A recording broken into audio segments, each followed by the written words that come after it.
Bonjour, bienvenue à toutes et à tous. On est ravis de vous retrouver dans cette forme un peu inattendue, avec cette belle formule, cette belle idée de l'équipe d'Arcaneo, de poursuivre au fond ces sessions et ces réflexions autour de la crise aujourd'hui et la façon dont, au fond, et c'est le thème que nous allons aborder avec notre invité de 11 heures, le retour après la crise, repartir après ce confinement et ce télétravail en masse. Philippe Zilversman, bonjour.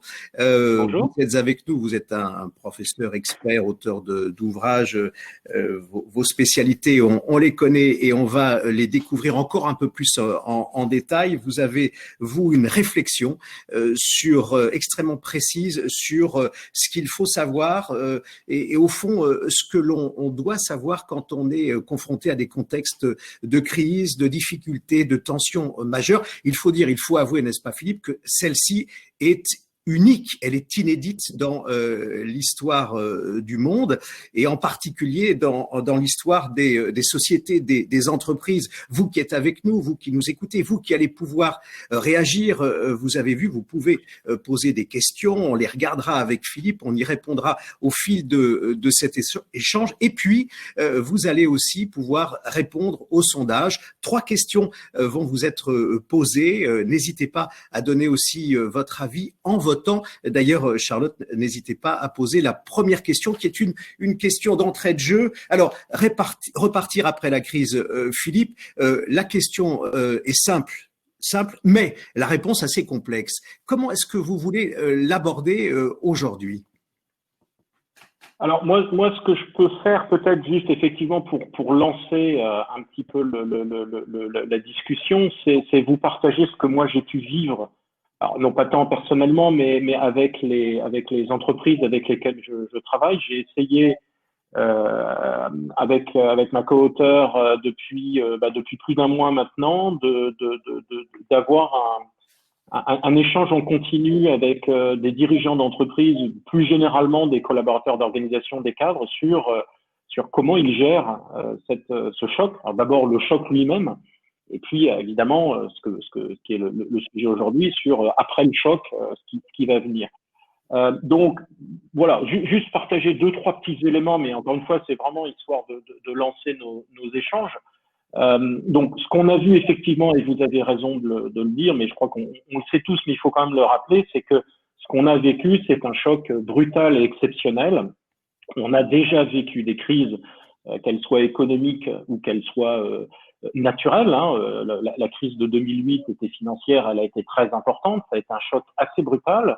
Le tsunami au Japon a été aussi un choc d'origine naturelle, mais avec des implications sanitaire et économique, mais rien de tel que ce qu'on vient de vivre ou ce qu'on est encore en train de vivre aujourd'hui, c'est-à-dire un choc, alors initialement sanitaire, avec des gens qui tombent malades, qui meurent en très grand nombre sur une très courte durée, et puis comme toute rupture en quelque sorte, des ramifications, des impacts donc d'abord sanitaires, puis économiques, puis sociaux, et presque nécessairement derrière politiques, industriels, voire géopolitiques. Hein. Donc on est en plein dedans. Donc c'est un choc brutal.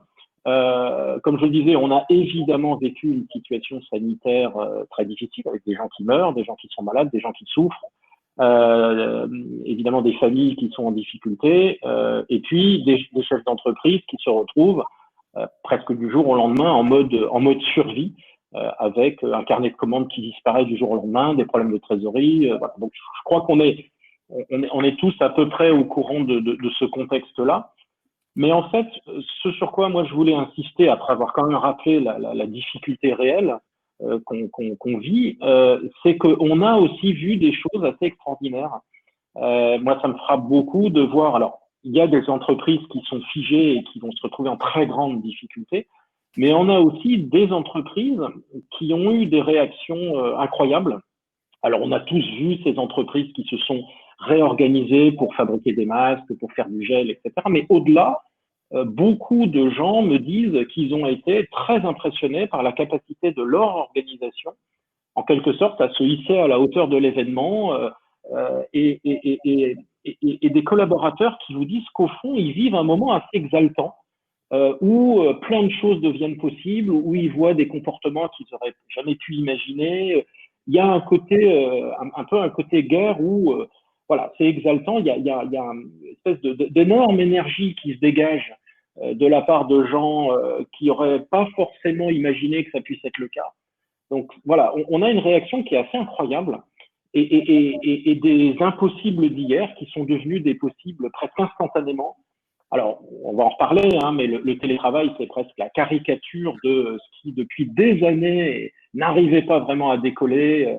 Et puis, en 24 heures, tout le monde passe au télétravail. Donc, des impossibles qui deviennent des possibles. Et puis derrière, il y a, beaucoup de gens le disent, la crainte que ce moment assez incroyable qu'on vit dans l'organisation où voilà, plein de choses sont devenues possibles, plein d'énergie, beaucoup de fraternité. Moi, j'ai entendu ça aussi beaucoup. Des barrières qui tombent, des rôles qui volent en éclats. On n'a plus besoin de suivre les procédures. C'est presque le paradis.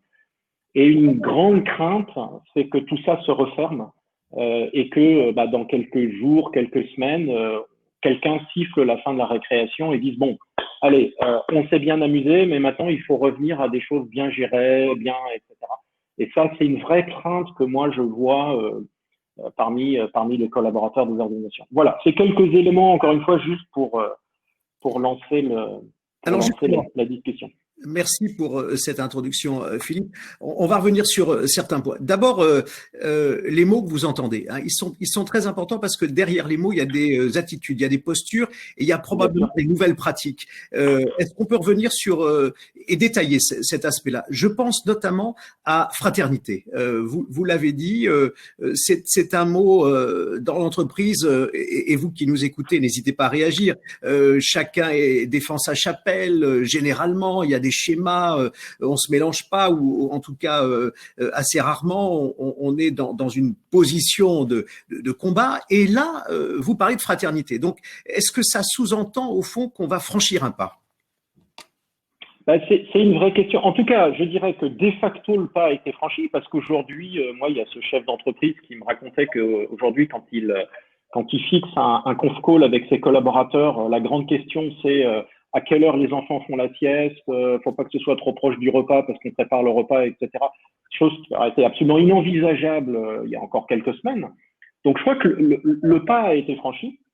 Et ce qui me semble moi vraiment frappant, c'est que au fond, la crise a forcé beaucoup de gens à revenir à un mode qui finalement est assez naturel. On a passé des années à nous expliquer qu'il fallait qu'il y ait une division très stricte entre la vie d'un côté et le travail de l'autre, hein, l'équilibre vie-travail. Il faut qu'il y ait la vie d'un côté et le travail de l'autre. Là, on voit que c'est beaucoup plus flou.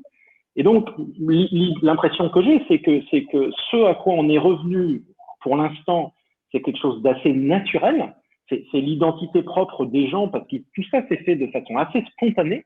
Donc on est revenu au fond à ce qu'on ferait assez spontanément, c'est-à-dire que je suis chez moi, je donne à manger à mes enfants, puis après je vais à un conf call pour parler de ce qu'on fait dans l'entrepôt X ou Y. Donc je crois que ça c'est assez naturel, mais là on va essayer de revenir à l'habituel, c'est-à-dire ce qu'on nous a expliqué qu'on devait faire, c'est-à-dire surtout pas parler de vie personnelle au travail, surtout avoir des objectifs très clairs, surtout avoir des procédures très strictes. Et ça, c'est pas naturel, c'est habituel. Et l'habitude risque effectivement de revenir très fortement.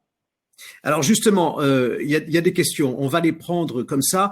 Elles s'enchaînent d'ailleurs. Hein. Merci d'être avec nous. Bon, super. Brigitte Cornebis, bonjour. Voilà ce que vous nous dites. Comment ne pas revenir à l'identique d'avant? Là, on est en plein dans cette question et dans la réponse que vous commenciez à me donner. Philippe, je vous les donne comme ça. Et puis, je vais essayer de faire le lien. Comme elles arrivent assez vite, je vous les livre. Donc, il y a cette question et vous la notez. François Régis Robert de Cursac parle du sens étymologique de crisi, hein, là, on peut effectivement s'interroger sur le sens du mot. Crise, c'est aussi une manière peut-être de se remettre en question. Et vous prolongez, François-Régis, en disant le problème n'est-il pas le syndrome de l'élastique ou du ressort, je vous cite, élastique ou ressort au fond cette dynamique de l'entreprise. Je vous laisse noter ces questions, Philippe. Et puis Stéphane Malka, bonjour Stéphane, nous dit comment re-questionner les systèmes de pilotage de la performance et de fixation des objectifs voilà de performance. Voilà, donc des questions sur avant et comment changer, en gros pour synthétiser le syndrome qu'évoque François-Régis entre au fond l'élastique et le ressort, cette dynamique utile à l'entreprise, et puis la question du pilotage. Alors effectivement, c'est bien, on est vraiment dans le cœur du débat. Donc crise c'est décision, si je me souviens bien. Donc en fait, voilà, la question comment ne pas revenir à l'identique, y a deux aspects. D'abord, il faut quitter cette formulation passive, parce que moi, effectivement, il y a pas mal de managers qui me disent « Ah, ma grande crainte, c'est qu'on revienne à l'identique ». Et ma réponse, c'est de leur dire « Mais ça, c'est pas une bonne posture. La posture, c'est qu'allez-vous faire pour qu'on ne revienne pas à l'identique ». Je crois qu'il faut se mettre dans la question, pas se dire que pas de peau, aujourd'hui il va pleuvoir et j'y peux rien. Sur la pluie, vous n'y pouvez rien. Sur ce que va faire l'organisation de ces 4 ou 5 semaines qu'on vient de vivre dépend en grande partie de vous, quelle que soit votre position hiérarchique. Alors on peut dire oui, alors si vous êtes PDG, c'est plus facile que si vous êtes DRH, et c'est plus facile si vous êtes DRH que si vous êtes manager. Oui et non. Parce que chacun peut avoir un rôle très important d'influence sur la manière de penser. Et je crois que c'est cette manière de penser qui va être la clé. Parce que l'identique, ce qu'on identifie comme l'identique, donc de l'avant, tant qu'on n'a pas compris l'origine des blocages qu'il y avait avant, tant qu'on n'a pas compris pourquoi on trouve si important d'avoir des procédures, pourquoi on trouve si important d'avoir des rôles, pourquoi on trouve si important d'avoir des objectifs, et qu'on trouve ça parfaitement naturel, alors qu'en fait, ça n'est que habituel. Pourquoi est-ce qu'on a été autant exalté ces 5 dernières semaines en cessant de faire tout ça avec des résultats incroyables, la survie de l'organisation? Eh bien, on progressera pas. Et donc, j'aime beaucoup l'expression de l'élastique parce qu'effectivement, ce qu'on a vu ces 5 dernières semaines, c'est l'entreprise contacter ses forces vives, c'est-à-dire qui elle est réellement.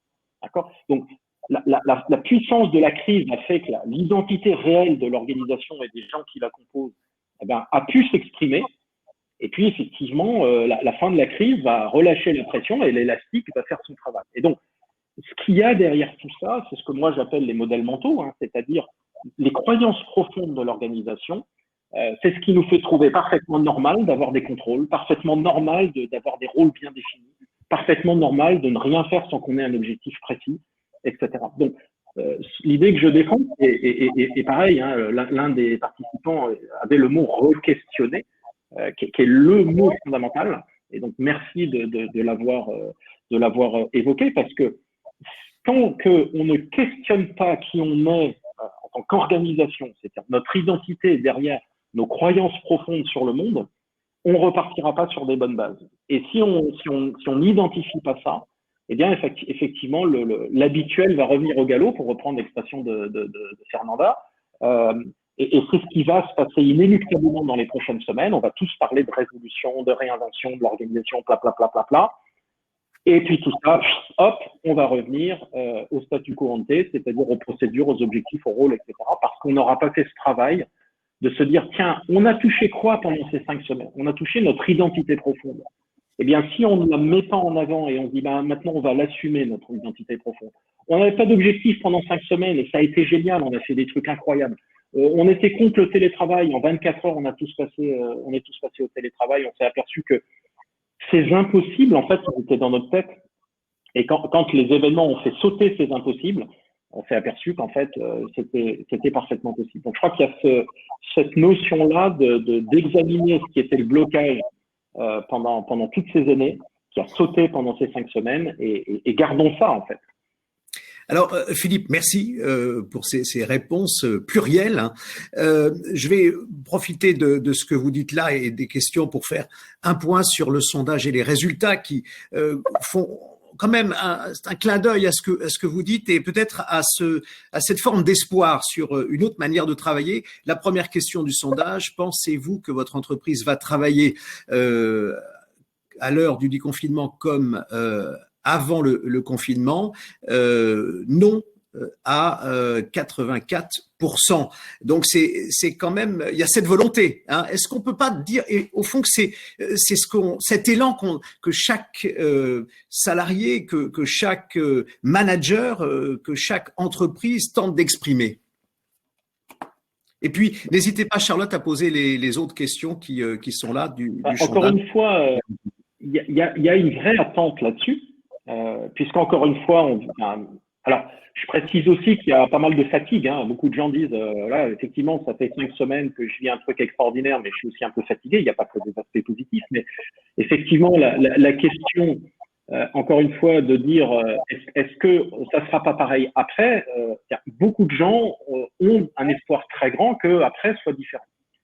La crainte que j'ai, c'est que ça ne reste qu'un espoir, et encore une fois, si on n'a pas fait ce travail sur rendre explicite ce qui étaient les blocages dans le monde d'avant, et pour moi, ce sont ces modèles mentaux, ces grandes croyances, il faut un plan, il faut des rôles très clairs, il faut des objectifs très clairs, eh bien, on reviendra, l'élastique va refonctionner, et on reviendra comme avant.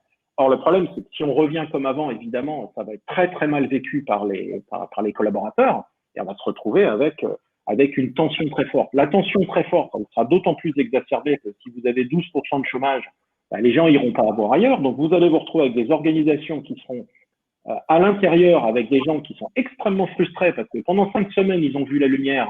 Puis là, les lumières se sont refermées, on est revenu avant. Et plus vraiment la possibilité, parce qu'aujourd'hui, ce qu'on voit, hein, c'est que tous les gens qui étaient indépendants essayent de revenir en salarié, parce que pour des raisons qui sont assez évidentes. On va avoir des tensions très très fortes et donc il va falloir les gérer. Il y avait une autre question qui est qui peut être porteur que j'ai vu passer, qui peut être porteur du questionnement que j'évoquais. Ouais. Et ma réponse, elle est: tout le monde doit être porteur de ce questionnement. Et encore une fois, je défends vraiment l'idée que cette grande transformation des organisations dont on parlait depuis des années et puis qui n'allait pas très loin, on a effectivement là une chance incroyable, c'est que les événements, en quelque sorte, nous forcent à changer, mais on a dans l'histoire des exemples d'organisations qui, malgré une crise profonde, se sont refermées sur leurs modèles mentaux qui étaient devenus obsolètes, mais dans un mauvais réflexe de survie. On a ça, on a une rigidification face à la crise, alors que d'autres vont au contraire tirer parti de cette crise pour se dire, bon, bah là, il faut qu'on remette à plat nos grandes croyances fondamentales parce que clairement, le monde a changé. Donc, on peut avoir les deux. Donc, qui est porteur de ce questionnement? Tout le monde doit l'être. Ceci dit, il est vrai que si au plus haut niveau de l'organisation, il n'y a pas quelqu'un qui prend en charge quelque part ce questionnement, c'est pas forcément la direction générale, mais ça doit être quelqu'un qui doit être quand même dans le COMEX, je pense. Donc, ça peut être le ou la DRH, mais ou d'autres. En tout cas, quelqu'un doit s'emparer de cette question. Alors, je vous mentirais si je vous disais pas que je crois que la DRH a un rôle absolument fondamental à jouer là-dedans, parce que la question, c'est, voilà, revisitons nos grandes croyances, sinon c'est le retour de l'élastique. Une autre question, pardon Philippe. Ouais. Vous évoquez la suppression d'objectifs de procédures. Alors, comment l'entreprise de demain sera-t-elle pilotée? J'aime beaucoup l'expression piloter. Comme souvent, hein, c'est ce que disait Philippe tout à l'heure, les mots qu'on emploie sont chargés de modèles mentaux. On peut piloter sans objectif, hein, les entrepreneurs le font tout le temps. Et en plus, l'idée n'est pas de passer d'un tout ou rien. L'idée, elle n'est pas de dire abandonnons les rôles, abandonnons les objectifs, parce que, encore une fois, alors, dans le contexte, l'image est mauvaise, mais moi, quand je monte dans un avion et que j'ai payé 200 € pour faire Paris-Nice, je suis assez content que le pilote ait le même objectif que moi, c'est-à-dire d'être à Nice dans 1 heure. Donc, on va pas passer d'une entreprise pilotée par des objectifs avec des rôles et des plans et puis la résolution de problèmes à une espèce de grande fête où on serait tous amis et ça serait formidable. L'idée, c'est de dire qu'il faut savoir que si on n'est que ça, eh bien, on se rigidifie et dans l'environnement qui est le nôtre aujourd'hui, être rigide, c'est pas une bonne idée. Donc, merci de cette précision parce que je crois que c'est important. Oui, on va garder des plans, oui, on va garder des rôles parce qu'encore une fois, si on veut faire voler des avions ou fabriquer des voitures, on doit avoir un plan. Sinon, la voiture, elle sort jamais. Mais si on n'a que ça, eh bien, on a ce qu'on a observé ces dernières années, notamment dans des grandes entreprises, c'est-à-dire une rigidification, un éloignement du réel, et puis un rappel très violent de la réalité, qui est de dire attention, le plan nous a emmenés ici, la réalité elle est partie là, et il y a une distance qui s'est créée entre les deux. Ce qu'on voit là, c'est une très forte incitation pour l'organisation à revenir proche du réel. Et donc, oui, continuez à faire des plans si vous devez sortir des voitures, etc. C'est nécessaire. Mais si vous ne faites que ça, eh bien, on va retomber dans cet éloignement qui risque de coûter très, très cher. Alors, il y a d'autres questions, on va les prendre comme ça, elles sont importantes, elles sont intéressantes. Il y a, je les prends comme ça, comme elles viennent. Philippe, une question, entre autres, sur au fond, le poids financier, l'importance de l'objectif financier. Est-ce qu'il ne va pas justement compter dans ce retour en arrière et cette difficulté à se remettre en question pour se repositionner et au fond aborder le futur? Alors, oui et non, c'est-à-dire que on se sert beaucoup. Alors moi, je suis pas du tout financier, c'est un monde que je connais peu, mais j'observe qu'on se sert souvent de l'argument financier comme un épouvantail. Alors c'est un coupable idéal. On parle de financiarisation du monde. On dit ah ben oui, mais avec les financiers, on peut rien faire. Une entreprise. Alors je me place spécifiquement dans les entreprises, hein, mais c'est vrai aussi pour une organisation même à but non lucratif.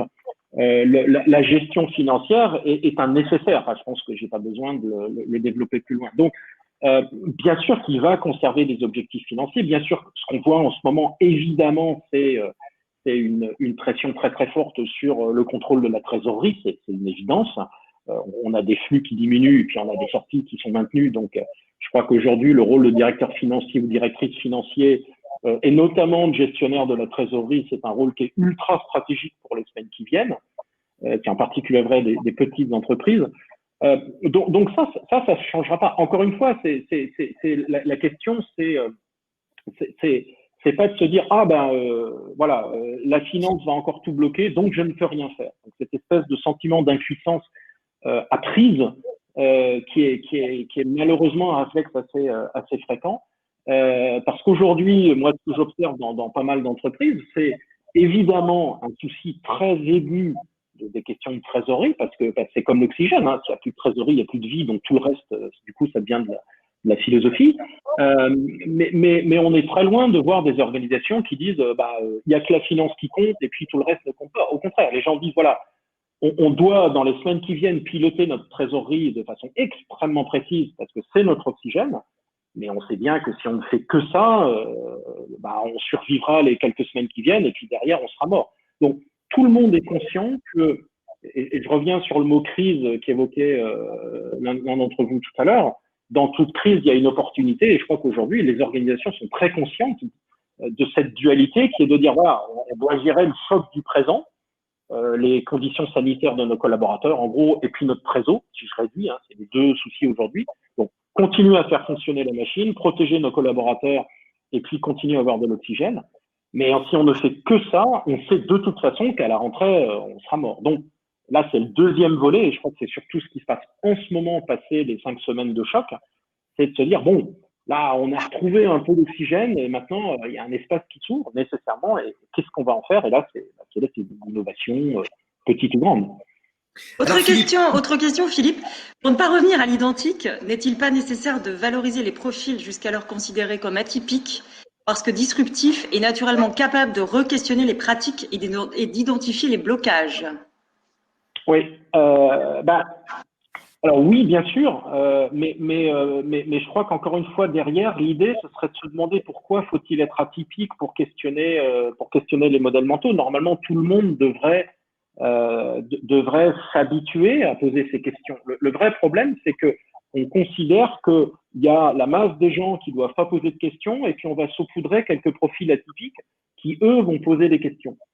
Le problème, c'est qu'on sait que quand on fait ça, les profils atypiques durent pas longtemps dans l'organisation, puisqu'ils sont tellement à la marge, et puis quand ils posent des questions, ils embêtent tout le monde. Enfin, moi, j'ai fait l'expérience plein de fois.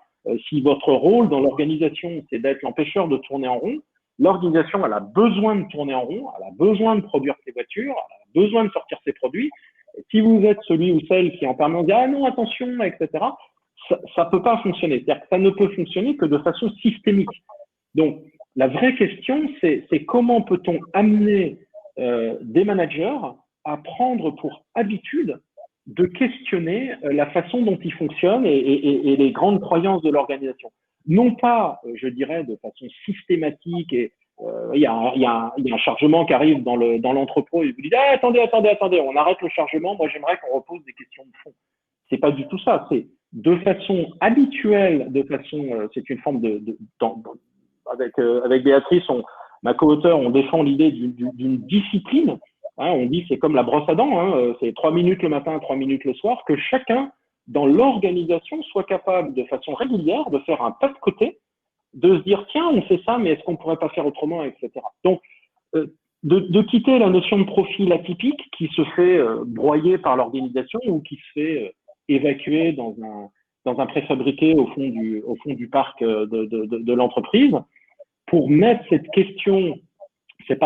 capacité de questionnement au cœur de l'organisation. Pour moi, c'est l'enjeu managérial des années qui viennent, et c'est l'enjeu de la formation, c'est-à-dire que ce à quoi je pense qu'il faut former nos managers aujourd'hui, c'est fondamentalement à les amener à prendre l'habitude de questionner non pas juste ce qu'ils font, mais la façon dont ils le font et les croyances qu'il y a derrière ce qu'ils le font. Et quand on fait ça, on a des situations assez exceptionnelles où les gens se disent « Ah oui, effectivement, je prends l'habitude de questionner les grandes croyances. » On est dans une période qui fait que si on ne prend pas l'habitude de questionner nos croyances, l'entreprise va aller là, la réalité va aller là et ça se termine mal pour l'entreprise.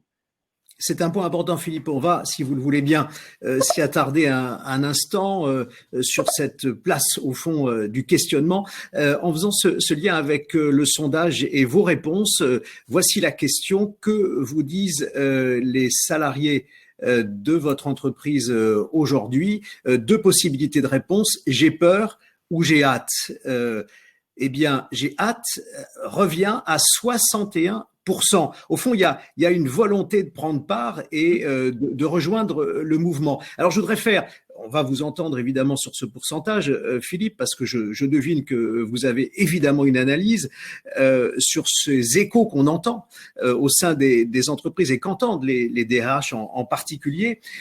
Mais je voudrais faire un lien avec une des questions qui était posée aussi et qu'on peut retrouver dans ces questions que vous nous posez aujourd'hui. Qui va porter au fond le message, c'était le mot évangéliste, qui va justement être celui qui va donner l'impulsion? Alors, 2 choses. Alors, c'est tout à fait fascinant. Donc, il est super le sondage. J'ai hâte. Alors, je précise que quelqu'un qui aujourd'hui n'a pas un petit peu peur est quelqu'un d'anormal.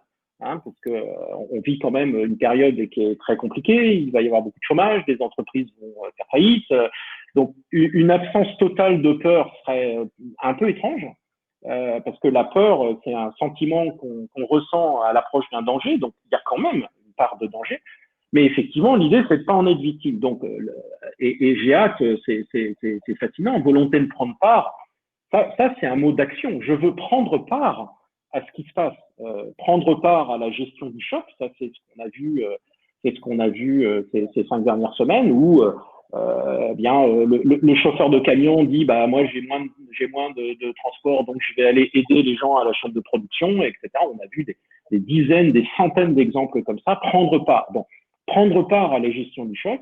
Et puis au-delà, prendre part à la transformation de l'organisation. Il n'y aura pas de transformation d'organisation si c'est pas quelque chose dont chacun prend part. Il peut y avoir des transformations qui sont pilotées par le sommet, notamment en temps de crise. Mais même en temps de crise, quand il y a une extrême pression, l'idée c'est moi j'avais travaillé avec une organisation qui employait l'expression de reconstruire un collectif. Et j'avais beaucoup aimé cette expression, c'est prendre part et reconstruire un collectif. Alors le collectif n'est pas détruit, mais en quelque sorte le réinventer sur la base de ce qu'on vient de vivre ces 5 dernières semaines. Mais c'est réinventer ce collectif et chacun doit y prendre part. Il y a évidemment un rôle de la direction générale, évidemment un rôle de la DRH. Les cas que je vois moi montrent que l'initiative vient d'endroits parfois différents. Parfois c'est le ou la dirigeante qui dit bah voilà, il faut vraiment qu'on change sur cet aspect. C'est pas toujours le cas. Ça peut être quelqu'un. J'ai un autre exemple où c'est une directrice financière qui s'est dit, vous voyez, on parlait de la finance tout à l'heure. La directrice financière a eu une intuition et elle s'est dit on peut pas repartir sur les mêmes bases. Donc on doit avoir une interrogation sur ça et elle a impulsé un travail sur ses modèles mentaux, ses croyances, etc. Donc ça peut venir de plein d'endroits différents, de gens qui peuvent avoir une influence qui n'est pas forcément liée à leur position hiérarchique. Après, deuxième question que vous posiez sur que j'ai un petit peu évoqué, mais qui est fondamentale, sur qui va porter ce questionnement. Et le terme d'évangéliste. Alors moi, là encore, un terme extrêmement chargé, parce que derrière la notion d'évangéliste, il y a un modèle mental très fort qui est je vais vous donner la vérité. C'est-à-dire que je sais ce qui est bon et vous ne le savez pas, mais je vais vous la transmettre. L'évangéliste, alors je suis très très mauvais en théologie, mais l'évangéliste, c'est celui qui transmet la parole de Dieu en fait, et qui va faire partager cette parole. Je crois que c'est une très mauvaise image parce que nous sommes dans une période d'incertitude et s'il y a quelque chose qu'on fait dans un moment où on ne sait pas, c'est que nous ne savons pas. Nous ne savons pas de quoi sont faites les prochaines semaines. Alors, il y a plein de gens qui offrent leur version pré-packagée du futur. L'après, ça sera comme ci, l'après, ça sera comme ça, etc. C'est une bonne idée de ne pas souscrire à ces visions-là parce qu'encore une fois, ce qu'on sait, c'est que nous ne savons pas de quoi seront faites les prochaines semaines, ni au niveau global, ni au niveau social, ni au niveau économique, ni au niveau politique, et ni au niveau des organisations. Donc, c'est beaucoup moins d'évangélisation au sens de moi je sais ce qu'il faut faire, que de mettre en place un système qui va permettre à l'organisation de fleurir dans un environnement incertain. Et là encore, quand on regarde l'histoire économique, mais pas que économique, les organisations qui durent au fil des ans dans des environnements incertains comme le nôtre sont des organisations qui ont une claire conscience de leur identité, avec ses forces et avec ses faiblesses. Donc, plutôt que d'aller regarder là-bas, demain, loin, sur... je connais en ce moment des organisations qui disent « Oh là là, il faut qu'on mette à jour nos scénarios ». J'ai rien compris, quoi. Mes scénarios se sont plantés, donc il y a eu un truc, je vais mettre à jour mes scénarios, puis comme ça, je vais pouvoir continuer. Non, les organisations qui sont, pour prendre un mot à la mode, qui sont résilientes, sont des organisations qui sont au clair avec leur identité, avec leurs modèles mentaux profonds, dans ce qu'ils ont de positif et dans ce qu'ils ont de moins positif. Et comme ça, on peut avancer. Alors, Philippe, je vais résumer l'ensemble des questions, si vous voulez bien, qui arrivent en les réunissant. Mais n'hésitez pas, il reste une troisième question. Vous pouvez y répondre. D'ailleurs, vous y avez répondu. Pensez-vous que votre entreprise va travailler à l'heure du déconfinement comme avant le déconfinement? J'ai l'impression que c'était... non. Alors donc non, 31%. Ça rejoint ce que vous dites au fond, cette analyse qui est la vôtre, et ça rejoint aussi au fond les questions qui sont là, qui arrivent. Je disais, je vais les résumer en essayant de les regrouper. Il y a, et je vais faire le lien avec ce que nous disions hier au moment de préparer cet échange ensemble aujourd'hui, vous avez eu cette phrase que j'ai notée, nous sommes nous-mêmes dans cette période, et c'est une chance parce que je vois plusieurs questions qui reviennent au fond et qui évoquent ce point-là. Est-ce qu'il ne faut pas donner sa chance à d'autres membres des équipes, à d'autres salariés qui sont dans d'autres secteurs ou que l'on a un peu oubliés ou qui sont un peu anonymes, un peu discret, un peu trop timide? Oui, ça participe effectivement quand on dit nous sommes nous-mêmes, c'est-à-dire que durant cette crise, l'organisation a contacté, enfin, je pense beaucoup d'organisations ont contacté ce que moi j'appelle leur force vive, leur modèle mentaux racine en quelque sorte, que ça a pu s'exprimer pleinement pendant 5 semaines, que ça s'est fait au travers de gens qui effectivement parfois avaient pu être mis de côté ou étaient moins écoutés. Parce que les paradigmes précédents, c'était, comme je l'ai évoqué, hein, c'était la vision, la définition des rôles, des plans très clairs, et qu'effectivement, des gens qui s'inscrivaient pas dans des rôles bien définis étaient nécessairement mis de côté. Et donc, le danger, ce serait... alors, je vais prendre une analogie peu littéraire qui est Tintin. Je ne sais pas si vous vous souvenez, Tintin et les Picaros. Moi, ça m'avait beaucoup marqué quand j'étais enfant. La première image de Tintin et les Picaros, c'est dans une dictature de l'Amérique du Sud, des soldats qui patrouillent dans un bidonville. Et puis, il se passe plein de trucs avec Tintin. Finalement, il y a une révolution et donc les guerriers prennent le pouvoir. Et puis, la dernière image de la BD, c'est 3 soldats qui défilent dans un bidonville. Alors maintenant, c'est des soldats qui sont du bon côté, mais enfin, globalement, donc, l'idée, c'est pas de dire on va remplacer des profils A et B par des profils C et D, parce qu'on arrivera aux mêmes choses, c'est-à-dire qu'on arrivera dans un modèle figé. Alors, ça sera peut-être les gentils qui seront à la place des méchants, mais on s'aperçoit que c'était pas des méchants avant et c'est pas forcément des gentils après. C'est plutôt, encore une fois, de se dire quelles sont nos croyances, dans quel contexte, dans quel environnement elles fonctionnent bien, dans quel contexte elles fonctionnent moins bien, et comment peut-on faire pour les faire évoluer. Et derrière, il y a effectivement une idée de diversité, parce que un corps monolithique va très très bien fonctionner dans un environnement donné, et quand cet environnement change, va être incapable d'évoluer. Donc, cette diversité interne, si vous regardez la notion de diversité ces dernières années, elle a été principalement défendue, et c'est une très bonne chose, avec des arguments moraux. C'est-à-dire que l'idée, c'est que l'organisation doit refléter la diversité du corps social dans lequel elle évolue. Donc, il faut que les gens minoritaires, entre guillemets, aient leur chance comme les autres dans les organisations. Ça, c'est plutôt l'argument moral. Mais là, il y a un argument qui est beaucoup plus un argument pratique, qui est de dire une organisation qui n'est pas diverse dans ses pensées, dans ses modes de fonctionnement, dans ses valeurs, est une organisation monolithique. Et on sait que les organisations monolithiques sont relativement performantes à court terme à environnement inchangé, voire même plus performantes, mais elles sont extrêmement sensibles à un changement de contexte. Et c'est exactement ce qu'on voit en ce moment. Les organisations qui sont monolithiques aujourd'hui auront beaucoup plus de mal à faire ce pas que d'autres qui étaient peut-être un peu moins performantes parce qu'on avait des profils plus différents, etc. Et ça, c'est quelque chose qu'on connaît depuis très longtemps, mais qu'on voit de façon démultipliée en ce moment. Au fond, à vous entendre, Philippe, le mot repartir est assez mal choisi. C'est plutôt, il faudrait retirer RE et garder partir dans cette formule aujourd'hui. Partir, c'est-à-dire au fond se dire que l'aventure est nouvelle, elle est à vivre. Je fais un lien avec aussi des remarques et des questions que vous nous posez, vous qui êtes avec nous, et notamment cette remarque d'Alain. Cette crise donne envie d'être utile. Au fond, c'est une autre dimension qui s'impose à nous. En fait, moi, j'aimais bien repartir parce que, encore une fois, il y a quand même dans repartir quelque chose qui me semble vraiment fondamental, c'est le détour par qui nous sommes. Ce qu'on voit parfois dans des crises, c'est la tentation de se dire faut tout remettre à plat, tout était mal avant et on va tout recréer. C'est Kodak dans les années 95. Kodak en 95, ils se disent oh là là, nous on est des chimistes, mais le monde du futur c'est la photo numérique, donc il faut qu'on devienne informaticien. Et donc tout ce qui est chimique c'est pas bien, on va nier, on va essayer de devenir informaticien. C'est la grenouille qui essaie de se faire aussi grosse que le bœuf. En tout cas, c'est nier qui nous sommes pour essayer de devenir qui nous ne sommes pas en fait. Alors ça peut marcher, il n'y a pas de raison que ça marche pas, même si je suis très sceptique.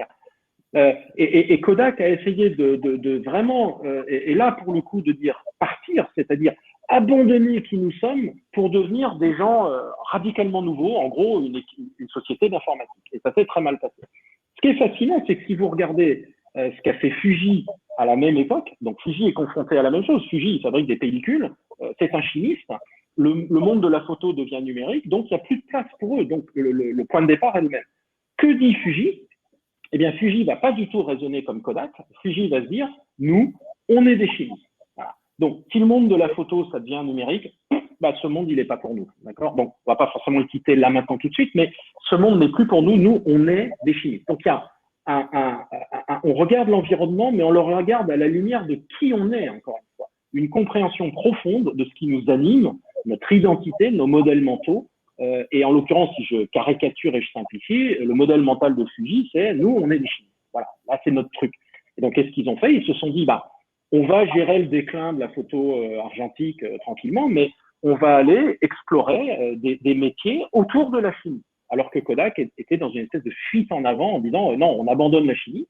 Ils ont vendu leur fidèle chimique en 94 et on va devenir informaticien. Et Fuji c'est redéployé autour de ce vraiment modèle fondamental qui est nous, on est des chimistes. Et ça a très, très bien marché. Il se trouve d'ailleurs aujourd'hui que Fuji est l'une des sociétés qui aujourd'hui est en développement d'un potentiel vaccin pour le Covid, donc c'est assez intéressant. Mais là, face à l'incertitude, face à l'adversité, quand il s'agit de repartir, ils sont repartis de qui ils étaient. Et à partir de là, il y a plein de possibles qui se sont ouverts. Alors que Kodak a tout de suite fermé en disant « Ah non, il nous faut un nouvel objectif. » Et notre nouvel objectif, c'est qu'on sera des ingénieurs logiciels. Et ça n'a pas bien fonctionné. Alors, je vois, Philippe, je jette en tout en vous écoutant un œil sur vos échanges, à vous qui êtes avec nous et qui partagez ce moment. En fait, vous vous répondez les uns les autres aussi en donnant vos avis et vos expériences. C'est intéressant, il faudrait qu'on s'y attarde. Alors là, je vois un commentaire de Brigitte sur les collectivités territoriales, je vous lis, font bien face aux actions de déconfinement avec leur système très hiérarchisé. Vont-elles savoir changer leur service face à de nouvelles attentes des citoyens? Bon, la question est posée. Je ne sais pas si vous avez déjà une réponse, Philippe. C'est bien de l'avoir posée. Mais enfin bon, oui, c'est peut-être aussi derrière cette question la question au fond du service public. Parce que le service public a maintenu une présence et tente de maintenir une présence avec, au fond, un système qui est extrêmement pyramidal. Oui, alors moi je viens de l'innovation, donc pendant des années, pour moi, j'avais un modèle mental très clair, c'est hiérarchie empêche innovation, c'est évident, et que si on veut innover, il ne faut pas qu'il y ait de hiérarchie. Et je me le suis pris dans la figure à 2 reprises, et notamment quand j'ai commencé à travailler avec les militaires, parce qu'en fait, on s'aperçoit que l'armée, et notamment l'armée française, est très innovante. Je pourrais y passer des heures sur ce sujet qui est absolument passionnant. Il y a plein de raisons pour lesquelles un système hiérarchique peut être extrêmement innovant. Une parmi 1000, mais un chef, c'est quelqu'un qui peut protéger une innovation qui rentre pas dans le cadre officiel. On l'a vu plein de fois.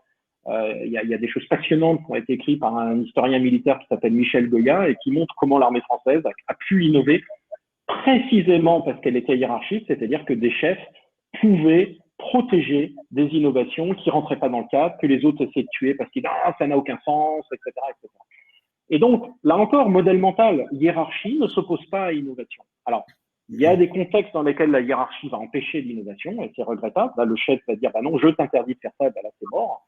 Mais il y a des contextes dans lesquels la hiérarchie va être très utile. Donc, attention, la pyramide, la hiérarchie n'est pas en elle-même un obstacle à l'innovation.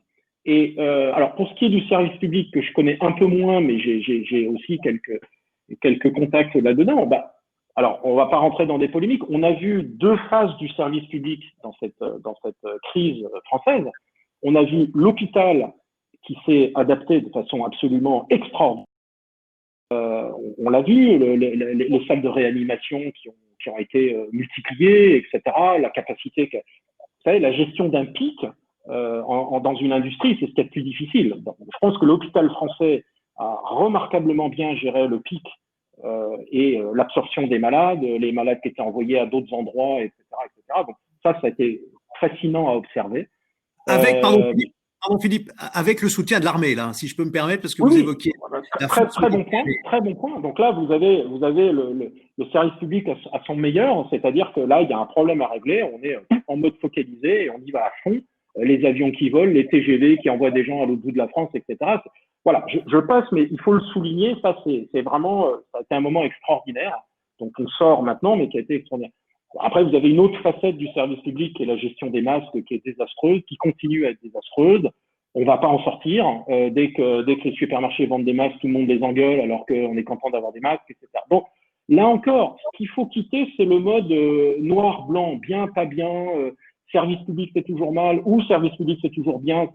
Heureusement, la réalité, elle est beaucoup plus nuancée que ça. Et ce qu'il faut quand on s'intéresse à l'organisation et à ses fonctionnements. Alors moi, j'ai un biais, c'est que je m'intéresse plutôt au dysfonctionnement de l'organisation. Il faut faire la part des choses, c'est-à-dire regarder ce qui a marché, regarder ce qui n'a pas marché, essayer de comprendre, etc., etc. Donc voilà, je termine là-dessus parce que y a pas l'un qui marche et l'autre qui marche pas, puisqu'on a des contre-exemples. On a des entreprises qui se sont effondrées face à l'obstacle.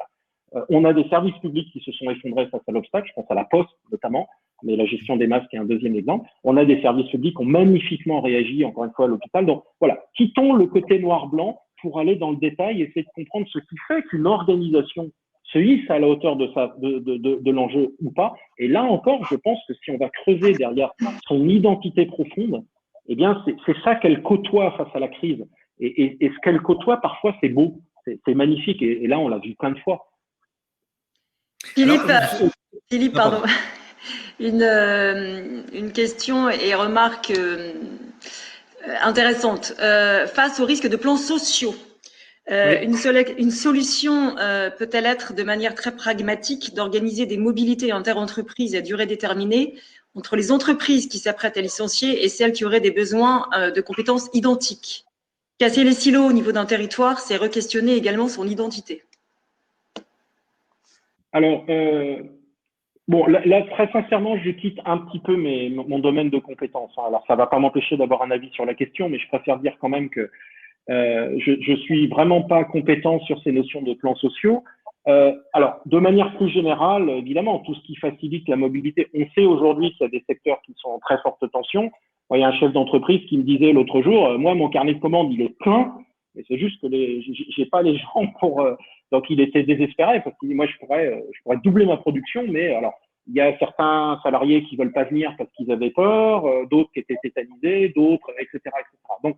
Donc voilà, juste une remarque d'ordre un peu général parce que je voudrais pas aller sur ce terrain où je connais pas. Après, casser les silos, eh bien là encore un de mes sujets favoris. Attention, c'est très à la mode de dire du mal des silos. J'observe que ce qu'on appelle silo correspond à la division du travail, hein, c'est-à-dire à la spécialisation. Et que si on n'a pas de silo, l'entreprise ne peut pas fonctionner. Quand je monte dans un avion, je suis content qu'il y ait des silos, c'est-à-dire qu'il y a un gars qui pilote, il y a quelqu'un qui s'occupe de la cabine, il y a quelqu'un sur le sol qui fait des signes pour que l'avion décolle, il y a quelqu'un dans un bureau qui a planifié le vol, etc. Je suis très content qu'il y ait des silos. Alors, c'est bien que ces silos se parlent, et j'observe que quand l'avion décolle et qu'il atterrit, les silos se sont parlés. Il n'y a pas de performance économique, donc de vie économique sans silos. Une fois qu'on a dit ça, on sait tous, bien sûr, que quand on est enfermé dans un silo, ça va créer des problèmes pour les choses qui sont transversales, c'est-à-dire notamment l'innovation, ce dont on a besoin en ce moment. Donc là encore, évitons le noir ou blanc, c'est-à-dire les silos c'est mal.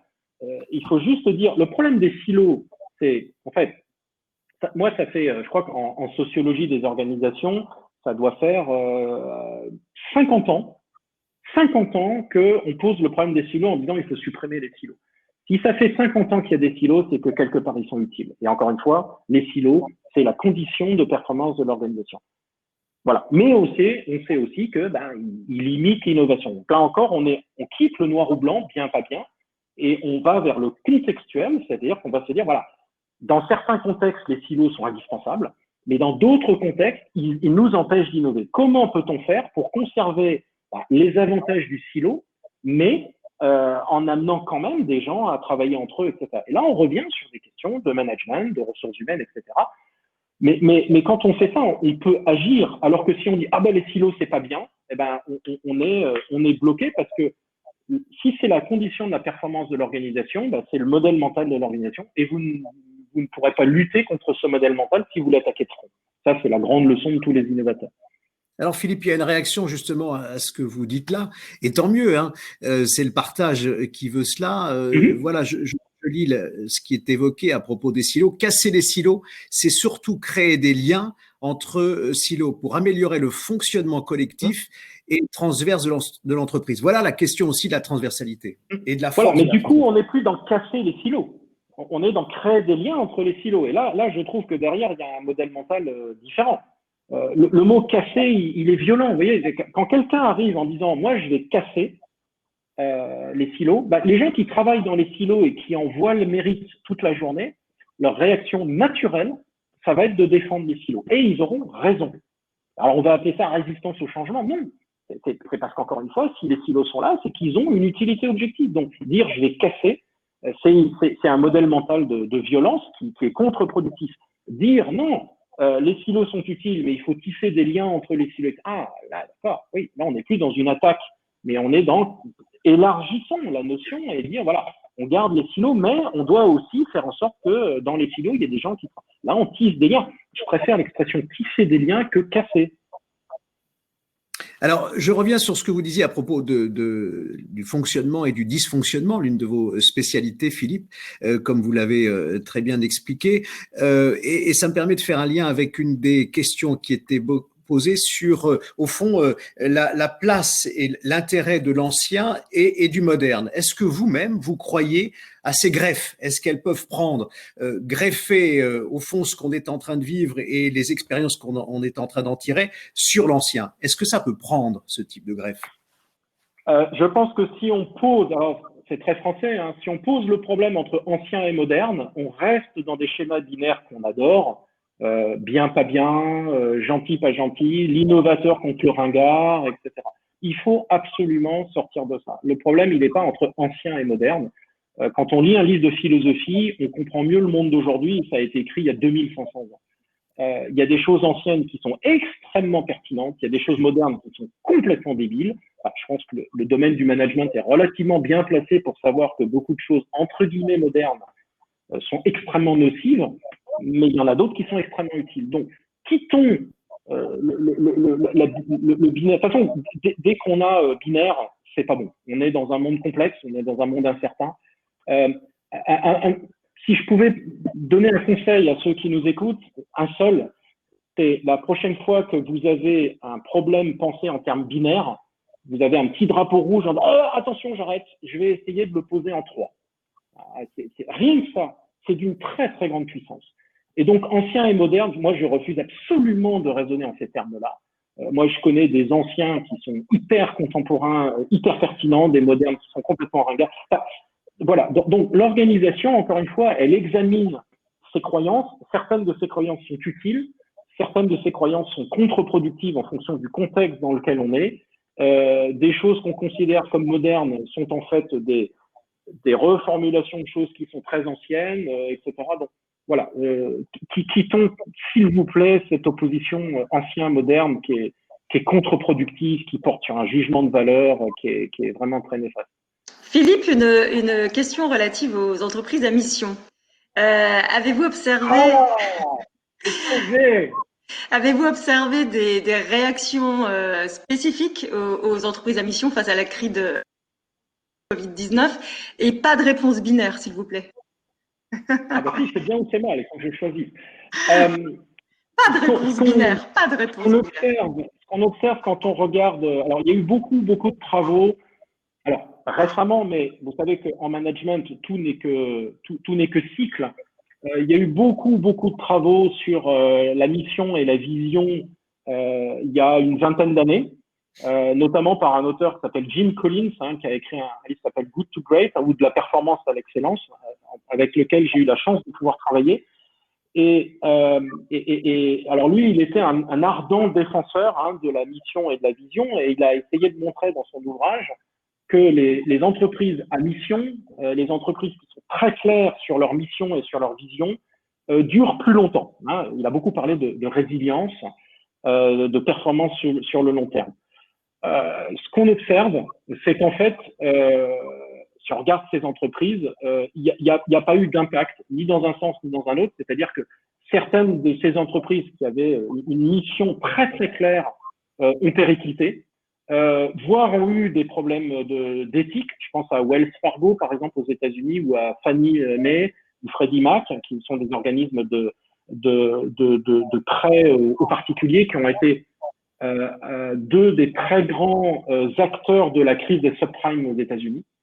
Inversement, des entreprises qui étaient claires sur leur mission ont continué, Disney par exemple, mais on a aussi des entreprises qui n'avaient absolument pas de clarté sur leur mission, etc., qui ont depuis très longtemps des performances extrêmement importantes. Je pense à Southwest Airlines, qui est un des leaders du low-cost aérien et qui gagne de l'argent depuis 70 ans.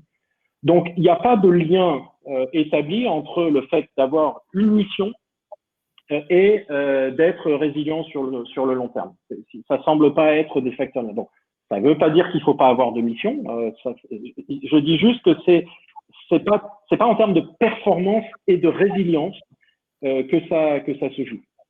Alors Philippe, pour faire le lien aussi avec ce que vous nous dites, avec vos remarques et vos questionnements, avec ce que vous vivez aussi de votre côté dans vos entreprises, je voudrais faire une synthèse et au fond résumer peut-être par cette question ce qui se dit maintenant sur le chat.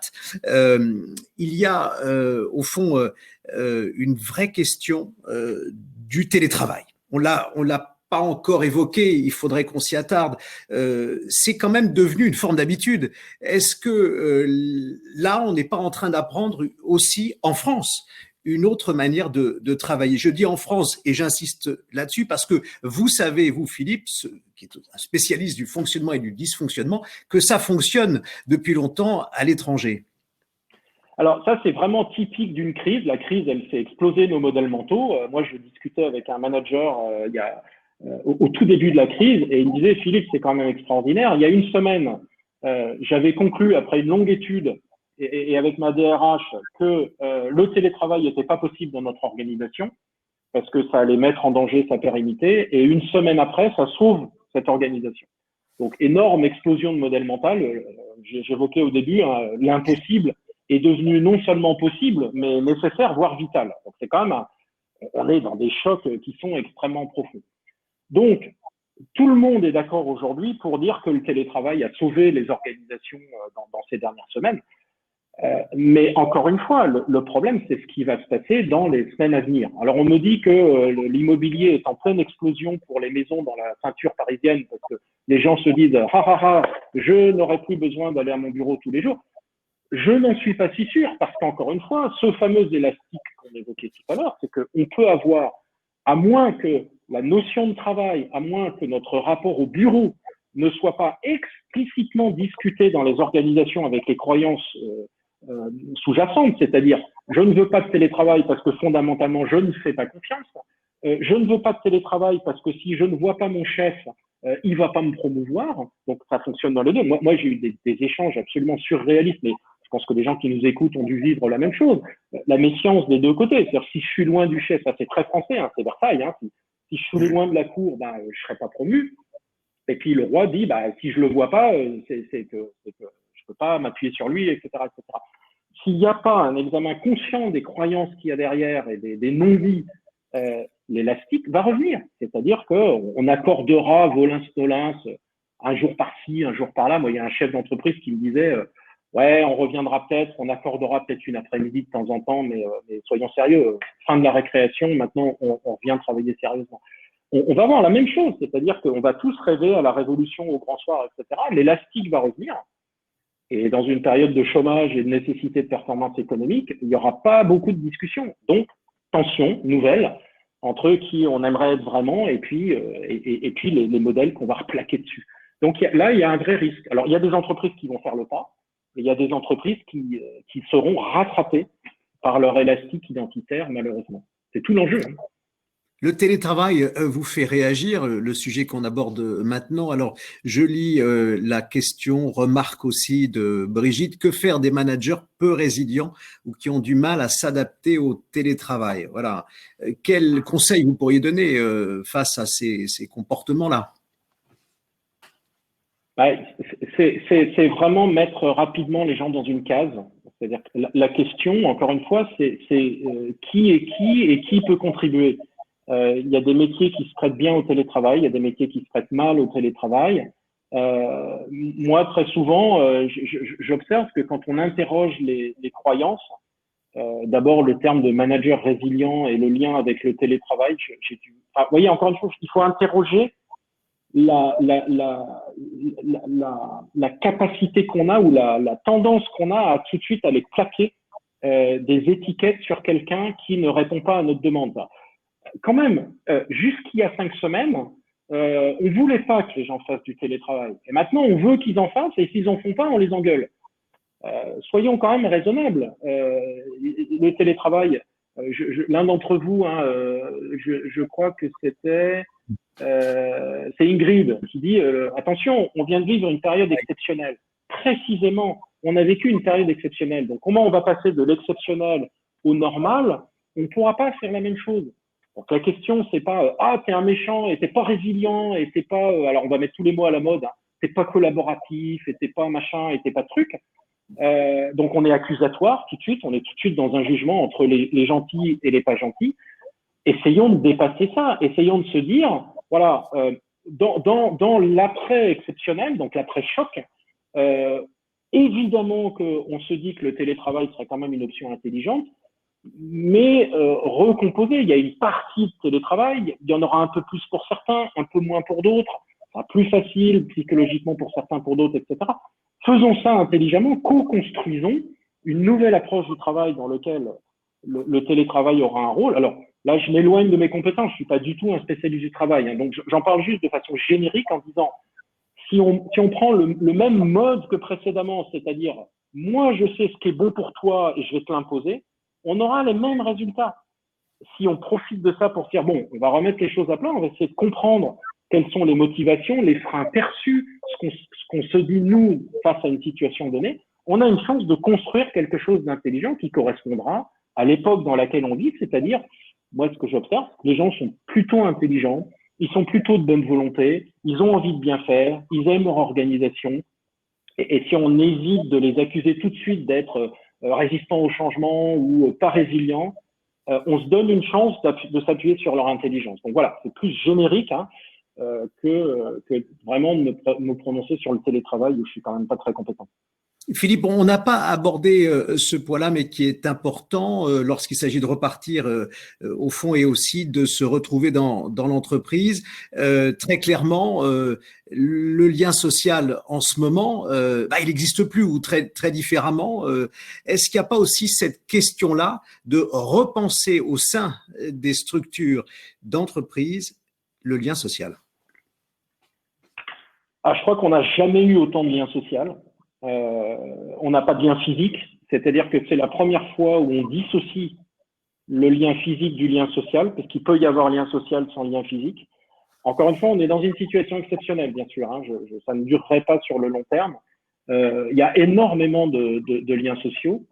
Ce que j'observe, c'est que pendant des années, moi, quand j'allais dans des forums de management, la litanie, c'était les réseaux sociaux, Internet, cassent le lien social.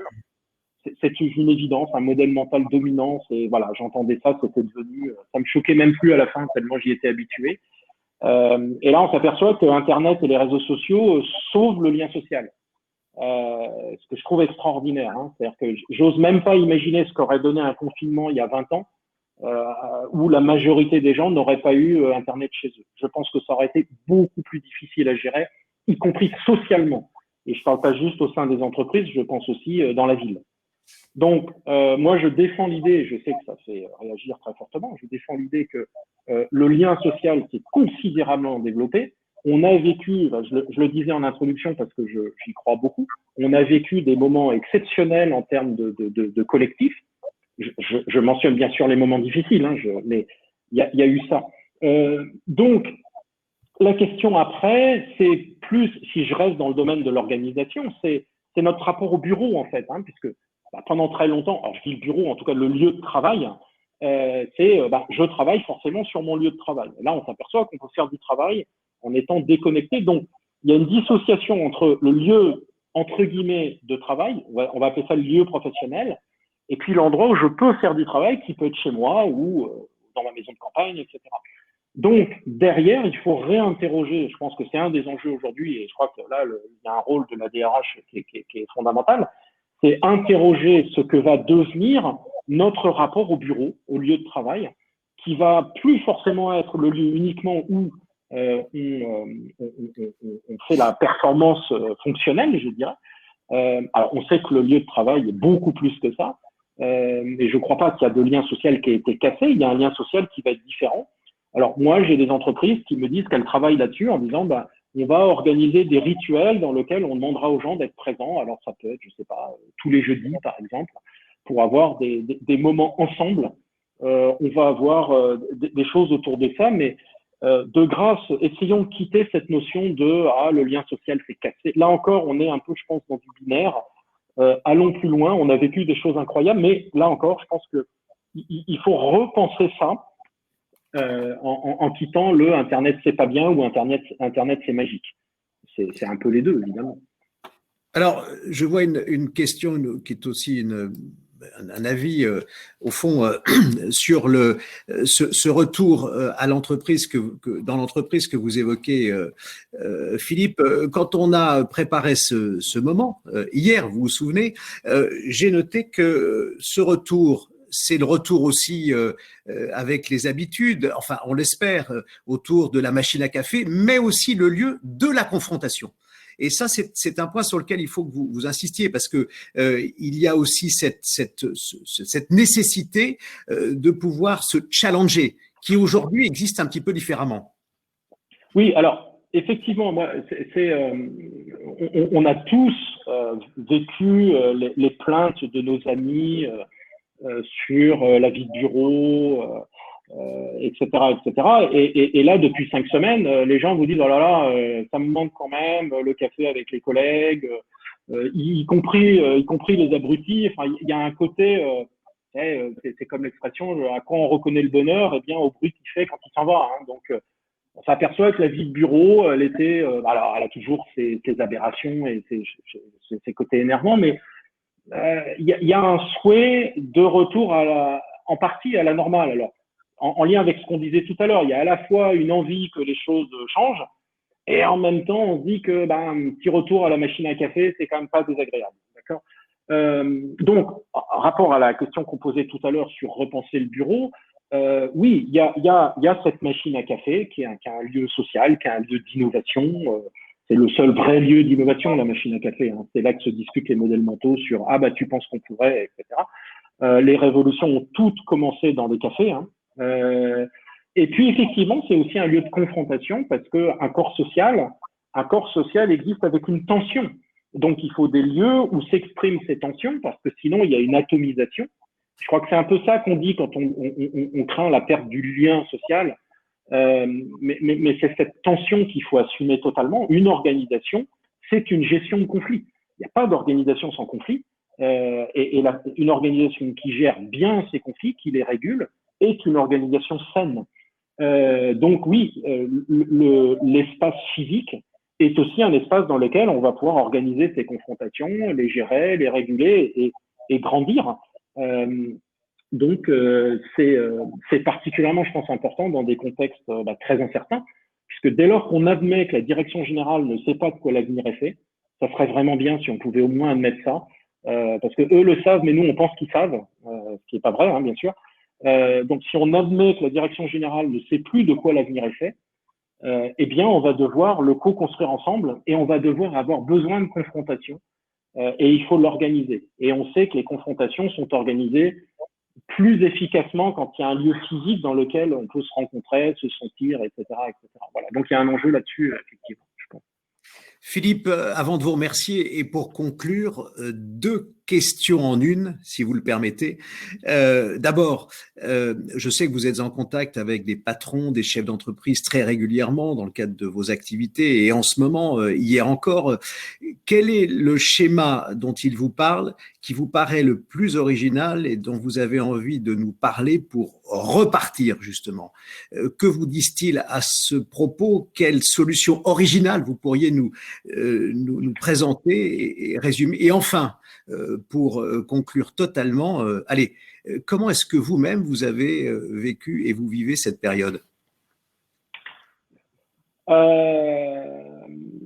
Alors, schéma original pour repartir, il n'y en a pas.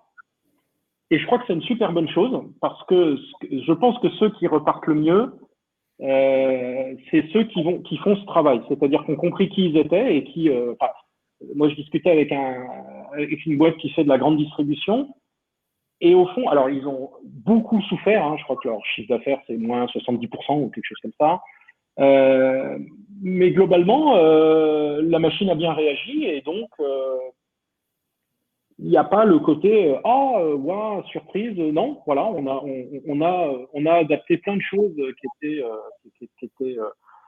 nécessaires, mais le cœur lui-même a très bien fonctionné. On l'a laissé s'exprimer et on n'est pas forcément surpris. Donc, je crois qu'il n'y a pas, enfin, dans ce que j'ai pu voir, je crois qu'il n'y a pas aujourd'hui une recherche d'une espèce de potion magique sur, vous savez, on parle beaucoup en ce moment de l'après, hein, de quoi l'après sera-t-il fait, avec là aussi des grands slogans et des grandes cases, case A, case B, transition écologique, etc.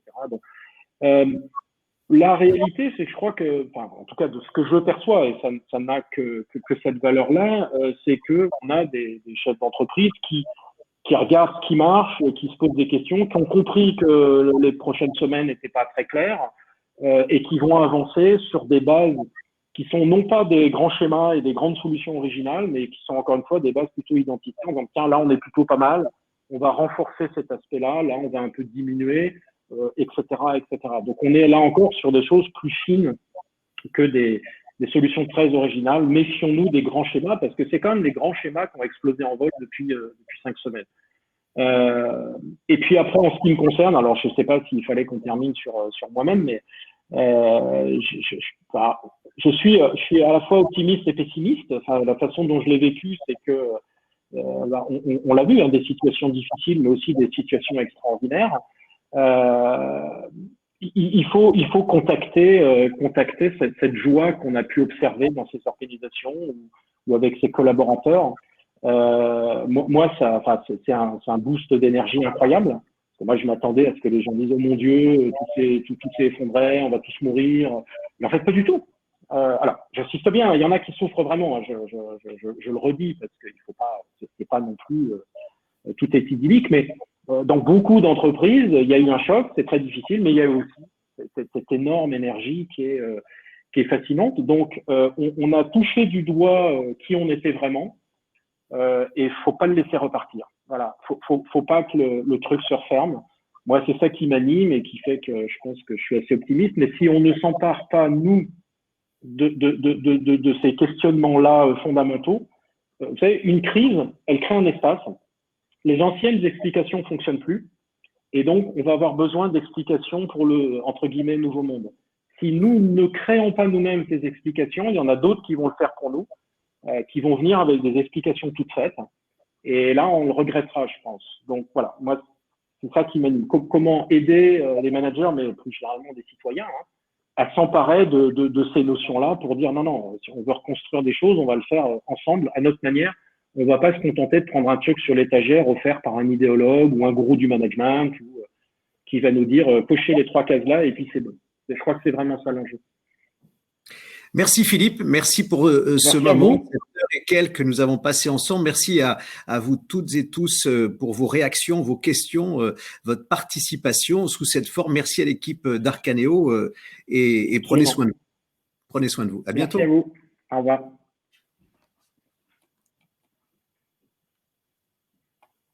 Au revoir.